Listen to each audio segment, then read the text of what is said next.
Hey, how are you guys doing today? I'm Christy and I am super stoked to be partnering with Durham County Library again to bring you Totally Teen Time art video.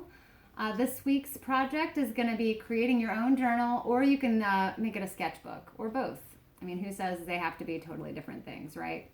Mine sure aren't. So I'm going to show you guys how to make that. And most of this stuff can be made, actually everything about this project, you can probably find things at home. So I'm going to introduce y'all to the materials, and it actually includes some recyclables. So if you have like cardboard laying around or packaging, something that's a little firmer than paper, you'll be able to use that. So first, our supplies, we're going to use scissors, some duct tape, and it's got to be the kind that's kind of tacky and almost like there's fiber. You don't want to use the kind that's sort of really thin because it might rip in a way, and you'll see what I mean by that. So we've got scissors, tape, we have an awl. This is spelled A-W-L. It's pretty sharp. If you have another really sharp tool at home that you, I don't know, I'm sure that you guys have something laying around. If you don't have an awl, that will punch holes in the tape. And then we have some string, yarn, or some thick thread. We have 2 pieces of cardboard, about the same size. So here's where you could vary as far as the size. You could actually start off with 2 pieces that are this big and make a big sketchbook. As long as they're the same covers, the covers are the same size, you should be good. And then folded paper. So this is designed to fit in between my 2 covers.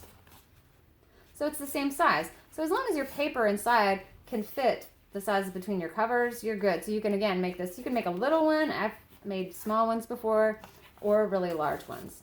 And in this one, I included colored paper, not just white. So this is copy paper. You can use drawing paper, it's thicker stuff. You can put any kind of paper in there, really. Or if you like to collage, you could put in like newspaper, random, recycled, scrapbook papers, things like that as your pages. All right, so first, you're going to take your covers and you're going to lay them out, and you're going to leave about a 1/2 inch between. So a 1/2 inch between, you don't want them to be touching. You want to leave a space there. So what we're going to do, we are going to take duct tape, and I have a few scraps on here that I need to get off here. And I'm going to make sure we lay this out here. And so we're going to leave the space there between, and we're going to do that. And then we're going to flip it over. You can see that this is recycled packaging for a picture frame. I'm going to collage over it anyway, so I'm not worried about the graphics on it, although it looks kind of cool. All right. Then you want to cut. All right. So I have wrapped it, and then I have a cover. There it is. So you can use really thick stuff or thin stuff for this part. Next, and I've got another one here. I like pattern tape, so you can use that if you want. So this one, I'm going to tuck my paper inside, just like that.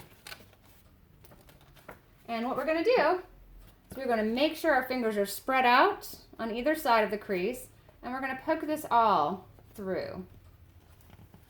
Look at that. So you might have to work at it a little bit. Sometimes it takes a lot of pressure to push through. So just make sure you don't put your hand right over the whole part. So it's not going to feel good.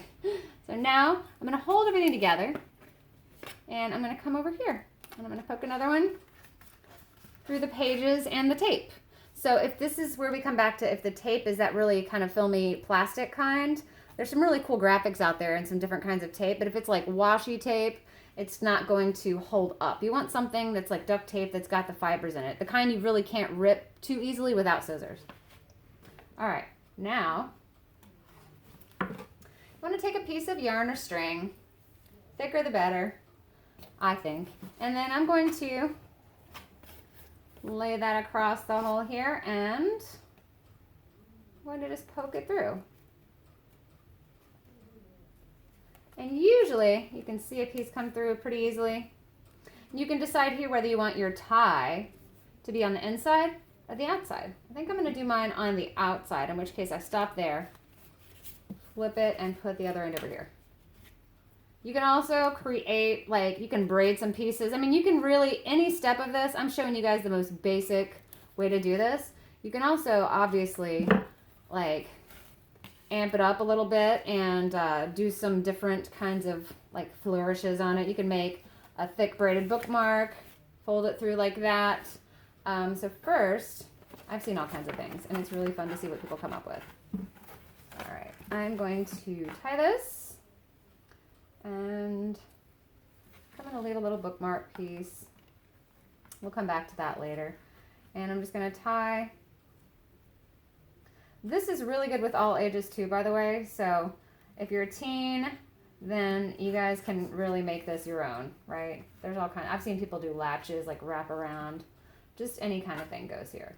But if you're a young kid or you guys have siblings, this is possible for them to do too. They may need some help punching the holes. So here's a very simple little string bookmark, but you can again make braids or do all kinds of stuff. Trim what you don't need. So super, super simple. These materials are probably in your homes. If not, they're very easy to get. And so now, what do we do with the cover? I like to decorate my cover by collaging all kinds of elements on here, both inside and outside. So here's one that I made, and I definitely had a little fun with that one. So I just kind of layer, and life is a dream, realize it. Woo-hoo. I like to layer pictures on top of each other so that I kind of build a scene. So it's kind of fun to just combine and juxtapose different images together. And you can make it totally random or put a lot of thought into it. Either way. A little ice cream cone. So that, my friends, is how to make your own sketchbook.